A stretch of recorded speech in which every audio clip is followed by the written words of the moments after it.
नमस्कार दोस्तों, मैं Abhishek Sharma RBS classes the परीक्षा गुरु के ऑनलाइन प्लेटफॉर्म पर आप सभी का एक बार फिर से तहे दिल से स्वागत करता हूं। जैसा कि पिछले वीडियो में हम लोगों ने देखा था कॉज एंड इफेक्ट, हम लोग एक चैप्टर पढ़ रहे थे लॉजिकल रीजनिंग का। उसी की कड़ी में आज का जो चैप्टर होगा स्टेटमेंट एंड एजम्पशन, कथन और पूर्व धारणा, जो कि ये भी लॉजिकल का पार्ट है। तो हम लोग आज का जो सिलेबस होगा लॉजिकल का स्टेटमेंट एंड एजम्पशन, कथन और पूर्व धारणा। तो क्लास शुरू होने से पहले आप सभी से निवेदन है, आग्रह है, रिक्वेस्ट है कि आरबीएस क्लासेस द परीक्षा गुरु के चैनल को आप ज़्यादा से ज़्यादा लोगों को शेयर करें, लोगों से सब्सक्राइब करवाएं, खुद भी करें और चैनल को लाइक करें। इसके आगे हम लोग अपने वीडियो को स्टार्ट करते हैं, लेक्चर स्टार्ट करते हैं। तो जो चैप्टर का नाम है ये है स्टेटमेंट एंड एजम्पशन। अब स्टेटमेंट एंड एजम्पशन होता क्या है, पहले इसके बारे में बात कर लें। जैसे बोला गया है कथन और पूर्व धारणा, क्या होती है कथन, क्या होता है पूर्व धारणा, पहले इसके बारे में बात कर लें। तो कथन और पूर्व धारणा की अगर हम बात करें तो इसमें दो शब्द लिखे हुए, एक लिखा गया है कथन और दूसरा लिखा गया पूर्व धारणा।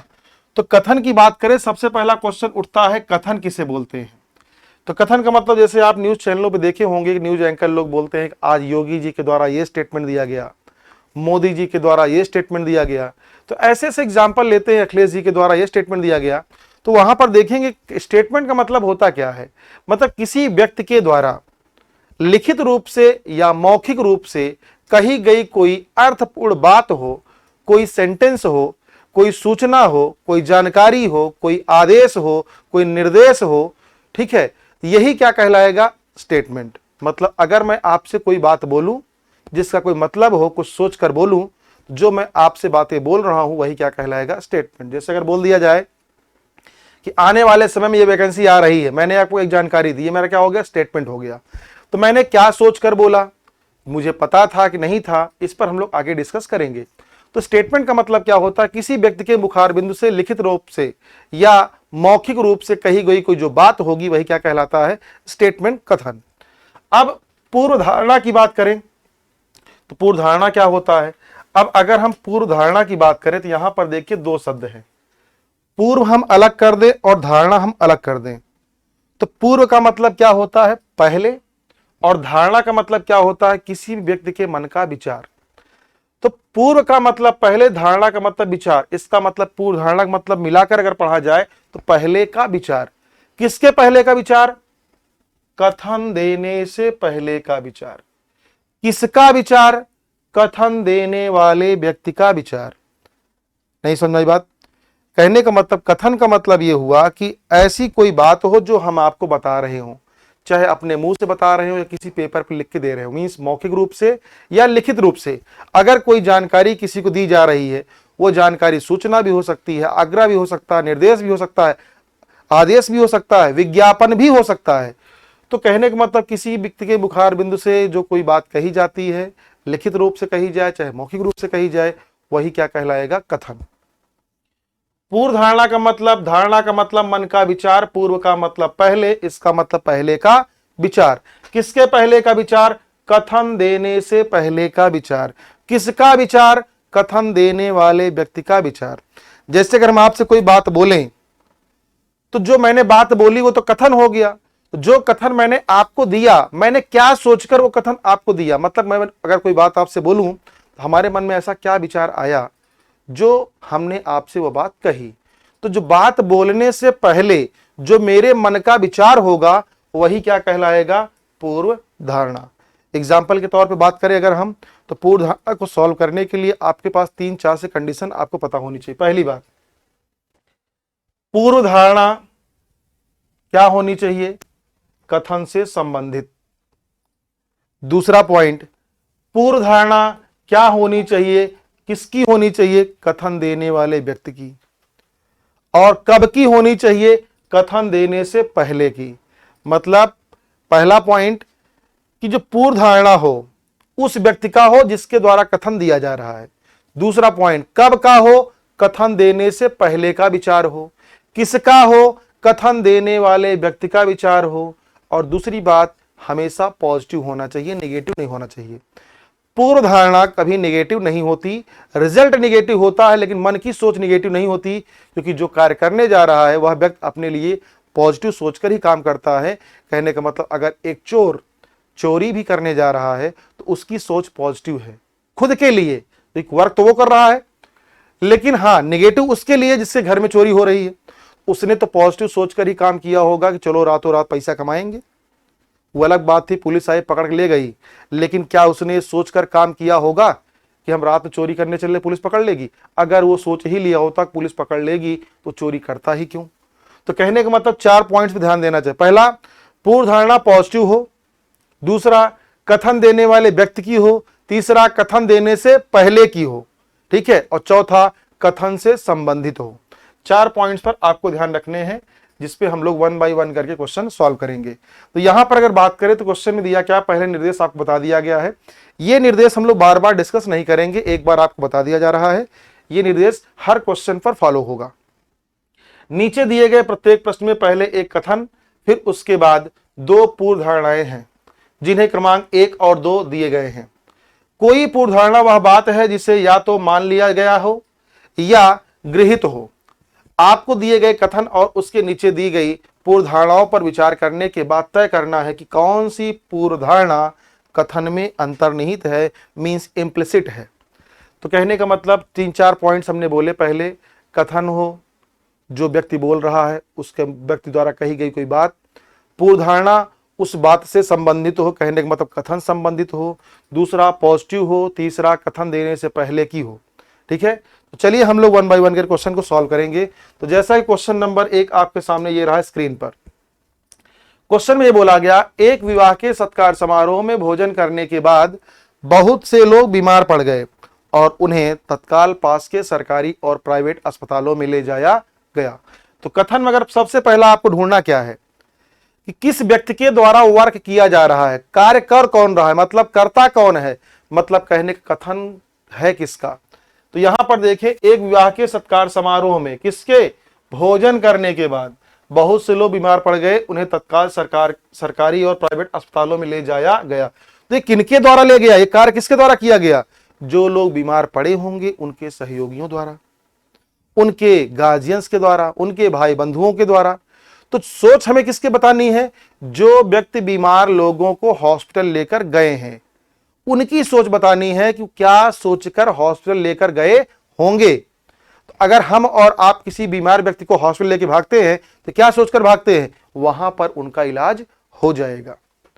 इलाज ना हो, डॉक्टर और केस खराब कर दे या किसी बड़े हॉस्पिटल में रिफर कर दे, ये वहां जाने के बाद आपको पता चलेगा। कहने का मतलब एक प्रकार से कह सकते हैं ये उसका रिजल्ट होगा। आप सोच कर लेके जाते हो तो हमेशा ये सोच कर लेके जाते हो कि जहां पर लेके जा रहे हैं वहां पर इनका इलाज हो जाएगा। इलाज हो ना हो ये बात की बात है, लेकिन ले जाने से पहले सोच यही होती है। तो ठीक उसी प्रकार अब पूर्व धारणाएं क्या हो सकती हैं? तो पहले में क्या बोला गया, प्रभावित लोगों के रिश्तेदार उन्हें सरकारी अस्पताल में ले जाने से इनकार करेंगे। बिल्कुल गलत। क्यों, ये बताइए। हमें सोच बतानी किसकी है? जो लोग बीमार व्यक्तियों को हॉस्पिटल लेकर जा रहे हैं, तो क्या वो ये सोच कर लेके गए होंगे कि इनके गार्जियन, इनके रिश्तेदार, इनके भैया, इनके पापा, इनकी मम्मी जब आएंगे तो हमें सरकारी अस्पताल ले जाने से इनकार कर देंगे? अगर वो सोचे ही होते तो सरकारी अस्पताल लेकर जाते ही क्यों? ठीक है, इसलिए उनकी सोच ये नहीं रही होगी। पहला वाला क्या हो गया, गलत।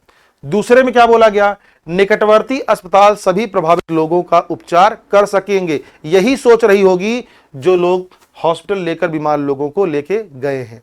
कहने का मतलब हम और आप किसी को हॉस्पिटल लेके भागते हैं तो यही सोचकर जहां लेके जा रहे हैं वहां पर इनका इलाज हो जाएगा, क्योंकि हमें सोच बतानी कब की है, काम करने से पहले की सोच बतानी है।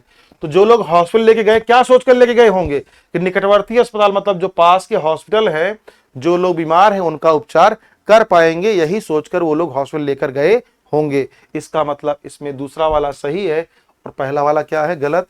तो आंसर क्या होगा, केवल पूर्व धारणा एक अंतर्निहित है। अंतर्निहित का मतलब इम्प्लिसिट है। क्लियर है? चलिए क्वेश्चन नंबर 2 पर चलते हैं हम लोग। क्वेश्चन नंबर बोला, सरकार ने ग्रामीण क्षेत्रों में नए कारोबारी उपक्रम स्थापित करने के लिए हाल ही में प्रोत्साहन पैकेज की घोषणा की है और सभी यूनिटों को अबाधित मींस बिना रुके हुए, बिना बाधा के पावर सप्लाई का वचन दिया है। तो ये अब सबसे पहला काम में क्या करना है, उस व्यक्ति को पहचानना है जिसके द्वारा कार्य किया जा रहा है। तो पहले बोल दिया किसने, सरकार ने। किसको, ग्रामीण क्षेत्रों में, इसका मतलब ग्रामीण लोगों के लिए नए कारोबारी उपक्रम विस्तृत, मतलब नए बिजनेस को डेवलप करने के लिए गवर्नमेंट ने क्या किया, प्रोत्साहन पैकेज मतलब कुछ धनराशि देने की घोषणा कर दी है। सभी यूनिटों मतलब जो भी बिजनेस आप कर रहे हैं, नया बिजनेस आप ओपन कर रहे हैं, सरकार उसमें आपको सहयोग करेगी। ऐसा निर्णय किसने लिया है, सरकार ने। तो सोच हमें किसकी बतानी है, सरकार की सोच बतानी है कि सरकार ने क्या सोचकर ग्रामीणों को प्रोत्साहन राशि देने का निर्णय लिया। कुछ न कुछ सरकार ने मन में सोचा होगा। तो जो ये कार्य करने से पहले, प्रोत्साहन पैकेज देने से पहले सरकार के मन की जो सोच रही होगी वही हमें बतानी है। तो पहले में क्या बोला गया, सरकार ऐसे सभी यूनिटों का पर्याप्त सप्लाई कर पाएगी। भाई ये तो जाहिर सी बात है, अगर सरकार के मन में ये हो कि हम सप्लाई कर ही नहीं पाएंगे, हमें आबादी सप्लाई करने में प्रॉब्लम होगी, तो ये प्रोत्साहन पैकेज देने की घोषणा ही क्यों करता। इसका मतलब पहला वाला क्या है, सही। दूसरा क्या बोला गया, ग्रामीण क्षेत्रों के निवासी सरकार के इस निर्माण का स्वागत करेंगे। अब यहां निर्माण नहीं, निर्णय होना चाहिए, ठीक है। तो यहां पर क्या बोला गया है कि सरकार के इस निर्णय का क्या करेंगे लोग, स्वागत करेंगे। अब सरकार की यह भी सोच रही होगी कि अगर हम ऐसा कोई स्टेटमेंट जारी कर दें जिससे लोगों को नए बिजनेस करने में सहायता मिले, कुछ प्रोत्साहन राशि दे दी जाए, तो लोग खुश होंगे, नए बिजनेस करने के लिए आगे बढ़ेंगे, आगे आएंगे। तो ये भी सरकार की सोच रही होगी। इसका मतलब इसमें पहला वाला भी सही है और दूसरा वाला भी सही है। तो आंसर क्या होगा, पूर्व धारणा 1 और 2 दोनों अंतर्निहित है, ऑप्शन नंबर 5। क्लियर है। चलिए क्वेश्चन नंबर 3 पर चलते हैं। क्वेश्चन नंबर 3 बोला गया, मुख्य त्योहार के दिन नगर पालिका प्राधिकरण ने मंदिर के अंदर और इर्द गिर्द। अब मंदिर के अंदर कहने का मतलब ये मत सोचिएगा कि जहां भगवान की मूर्ति रखी वहां की बात हो रही है। मंदिर अंदर मतलब मंदिर का जो कैंपस होगा, जो बाउंड्री होगी, वहां की बात हो रही है। मंदिर के अंदर और इर्द गिर्द यातायात का आवागमन रोक दिया, मतलब बैरिकेटिंग कर दिया। फॉर एग्जाम्पल, जैसे नवरात्र के महीने में जब दुर्गा पूजा का पंडाल लगता है तो अगल बगल बैरिकेटिंग कर दी जाती है। क्यों की जाती है सबको पता है, अभी आगे डिस्कस भी करते हैं। सरकार ने क्या किया है, यहां नगर पालिका ने कौन काम कर रहा है, नगर पालिका प्राधिकरण कर रही। क्या काम कर रही, रास्ता रोक रही, बैरिकेटिंग कर रही है, रूट डाइवर्ट कर रही है। क्यों कर रही है, क्योंकि त्योहार चल रहा, मुख्य त्योहार हो गया, ठीक है। तो क्यों ऐसा, अब यहां हमें सोच बतानी किसकी है, तो सोच हमें बतानी है किसकी, नगर पालिका प्राधिकरण की। कब की सोच बतानी है, रास्ता रोकने से पहले की सोच, क्योंकि सरकार ने या नगर पालिका प्राधिकरण ने अगर रास्ता रोका है, रूट डाइवर्ट किया है, तो कुछ न कुछ सोचकर रूट डाइवर्ट किया होगा। उसके मन में ऐसा क्या विचार आया जो गवर्नमेंट को या नगर पालिका प्राधिकरण को रूट डाइवर्ट करने की जरूरत पड़ी, ठीक है। अब पहला बोला क्या गया, सोच हमें बतानी है, लेकिन अपने मन से नहीं, वो भी आपको दिया हुआ है, केवल आपको डिसाइड करना है कौन सा सही है और कौन सा गलत है। तो पहले में अगर बात करें तो मुख्य त्योहार के दिन बहुत बड़ी संख्या में भक्तगण मंदिर में आएंगे, बिल्कुल सही। अगर कहीं आप जाते हो जहां मंदिर हो, दरवाजा हो, जहां पर भीड़ संख्या ज्यादा हो, ऐसा कोई फेस्टिवल चल रहा हो, कोई त्योहार चल रहा हो, जहां पर जैसे गणेश के समय में 9 दिन का जब चलता है, या अगर बात करें दुर्गा पूजा नवरात्रि के टाइम में जहां पर दुर्गा पूजा का पंडाल लगता है, वहां पर बैरिकेटिंग कर दी जाती। क्यों, क्योंकि उनको पता होता है कि भीड़ ज्यादा होगी, अगर बैरिकेटिंग नहीं करेंगे गाड़ियां आएंगी, आवागमन जारी रहेगा, दुर्घटनाएं हो सकती हैं, लोगों के आने जाने में समस्याएं हो सकती हैं। यही सब सोच कर रास्ता रोकते हैं। इसका मतलब मुख्य त्योहार के दिन बहुत बड़ी संख्या में भीड़ आएगी, इसलिए रास्ता रोकना जरूरी उन्होंने समझा, जिसकी वजह से रास्ता उन्होंने रोका। इसका मतलब पहला वाला क्या है, सही। दूसरा क्या बोला गया, मंदिर के आसपास के क्षेत्रों में यात्रा करने वाले लोग। अगर एक एक शब्द आप नहीं पढ़ेंगे तो फिर आंसर डिसीजन लेने में प्रॉब्लम आएगी। यात्रा करने वाले लोग अत्यंत आवश्यक काम नहीं हो तो अपनी यात्रा एक दिन के लिए स्थगित कर देंगे। भैया स्थगित कौन करेगा, यहां कौन बोला गया, लोग। और हमें सोच बतानी किसकी है, नगर पालिका की। जी बिल्कुल ये सोच होती है, जैसे हम और आप कहीं सफर कर रहे हो, हमें पता हो कि यहाँ से मुहर्रम का कोई जुलूस निकल रहा है मुहर्रम के टाइम पर, या यहाँ पर दुर्गा पूजा का पंडाल लगा हुआ है, या यहाँ पर कोई जलसा हो रहा है जहां पर बैरिकेटिंग की गई हो, तो हम और आप ये प्लान बनाते हैं, यार अच्छा बहुत जरूरी काम ना हो तो चलो ये काम कल कर लेंगे। आज जाओगे तो बैरिकेटिंग फंस जाओगे, दिक्कतें होंगी, समस्याएं आएंगी। तो समस्या कौन झेलेगा, अगर बहुत जरूरी काम ना हो तो चलो ये काम कल कर लेंगे। तो इस सोच तो होती है, लेकिन किसकी, व्यक्तियों की, जो लोग यात्रा करने वाले हों।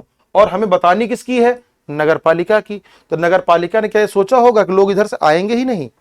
सोच में नगर पालिका की बतानी, यहां दे किसका रहा है? लोगों का, मतलब यात्रा करने वाले व्यक्तियों का। तो सोच में नगर पालिका की बतानी है, इसलिए दूसरा वाला क्या है? गलत। क्यों? क्योंकि अगर यहां पर बात कर ले, अगर नगर पालिका प्राधिकरण को यह पता होता, उन्होंने ये सोचा होता कि लोग इधर से आएंगे ही नहीं, अपनी यात्रा स्थगित कर देंगे, इस रास्ते से नहीं गुजरेंगे, अगर उन्होंने सोचा ही होता तो रास्ता बंद ही क्यों करती, बैरिकेटिंग करती है क्यों? क्यों रास्ते को बंद करना पड़ता? इसलिए दूसरा वाला क्या है? गलत है। तो सही कौन सा है? केवल पहला। तो पूर्व धारणा केवल एक, अंतर्निहित है। क्लियर है? चलिए अगले क्वेश्चन पे चलते हैं हम लोग, क्वेश्चन नंबर 3 पर 4 पर। सरकार ने शहर के सभी प्राइवेट स्कूलों को कम से कम 2 वर्ष के लिए फीस का वर्तमान स्तर बनाए रखने के अनुदेश दिए हैं। अब यहां पर देखिए तो यहां पर क्या बोला गया? अनुदेश। अनुदेश का मतलब होता है रिक्वेस्ट कम ऑर्डर। मतलब अगर आप मान रहे हो तो हमारा अनुरोध है, और नहीं मान रहे हो तो मेरा ऑर्डर है। किसका? गवर्नमेंट का।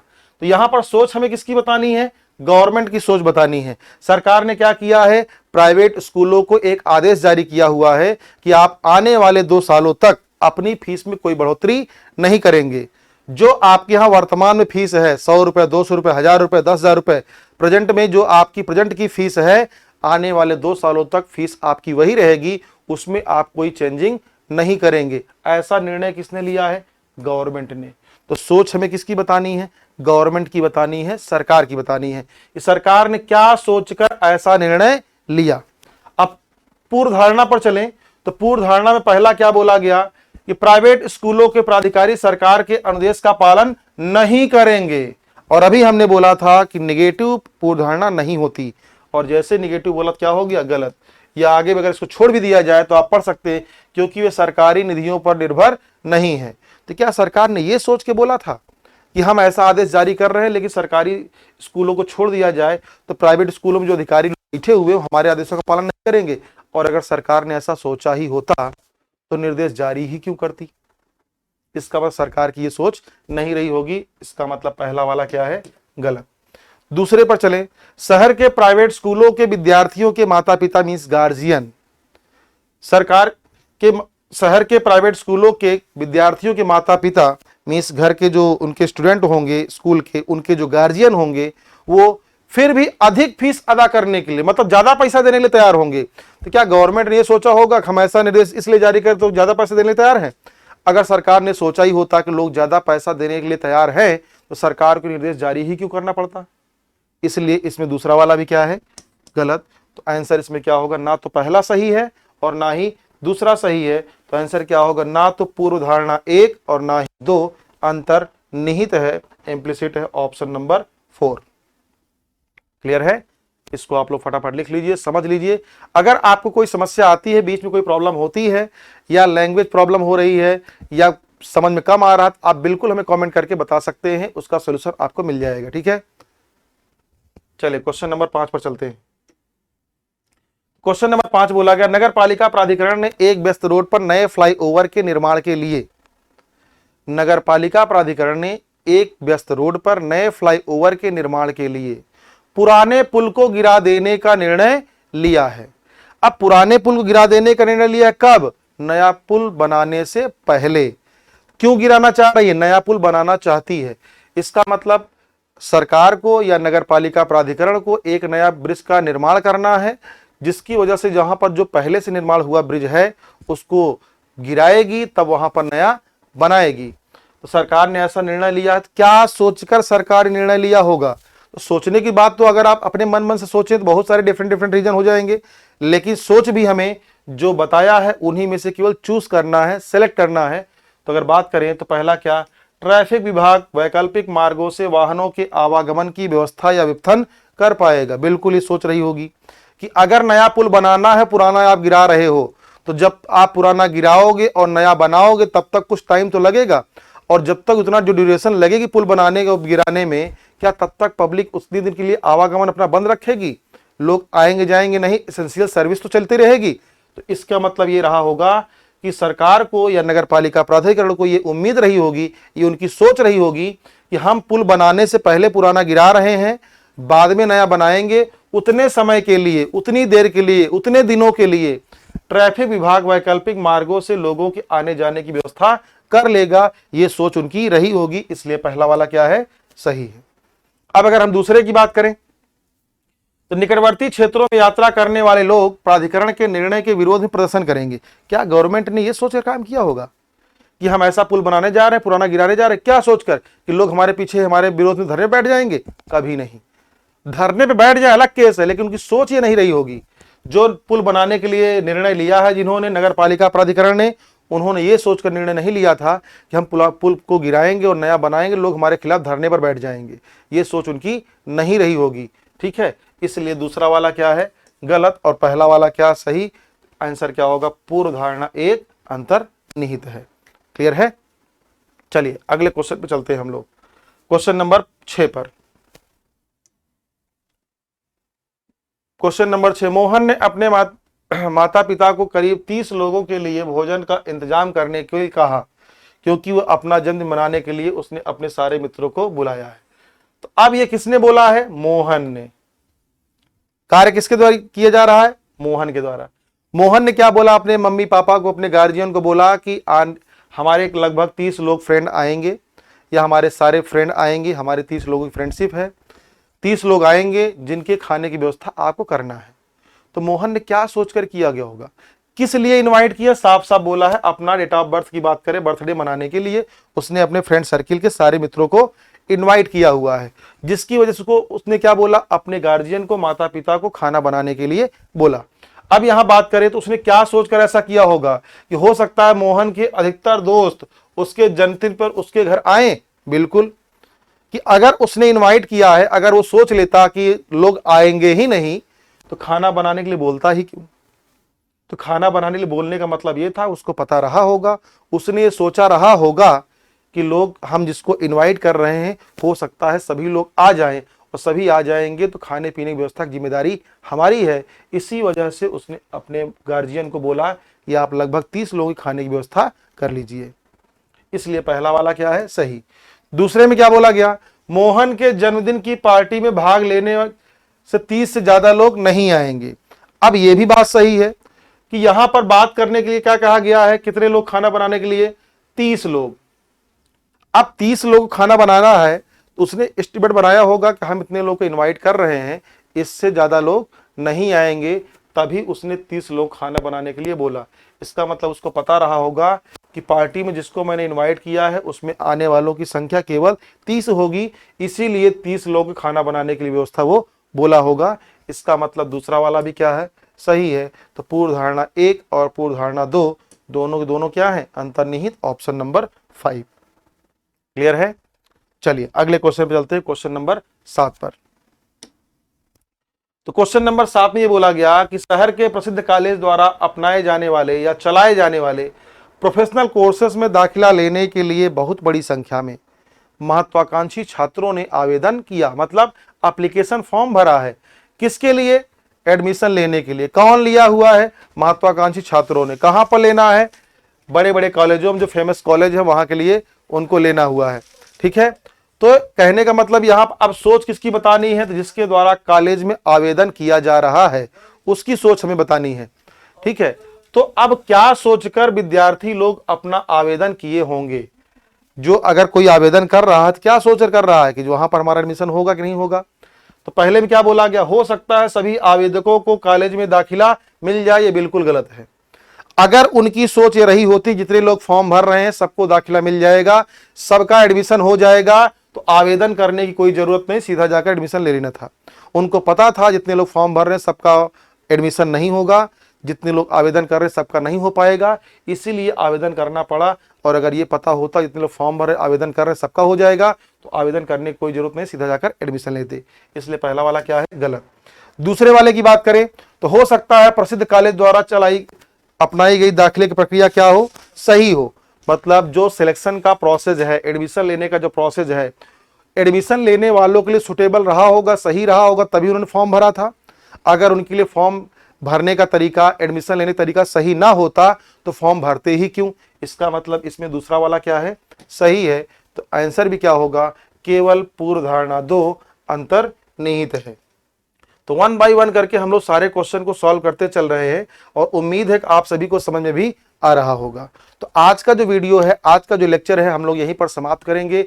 इसके आगे हम लोग अगली क्लास में मिलेंगे तो कंटिन्यू करेंगे। और उसके बाद भी अगर आपको इसमें कोई प्रॉब्लम होती है तो आप हमें कमेंट करके बिल्कुल बता सकते हैं।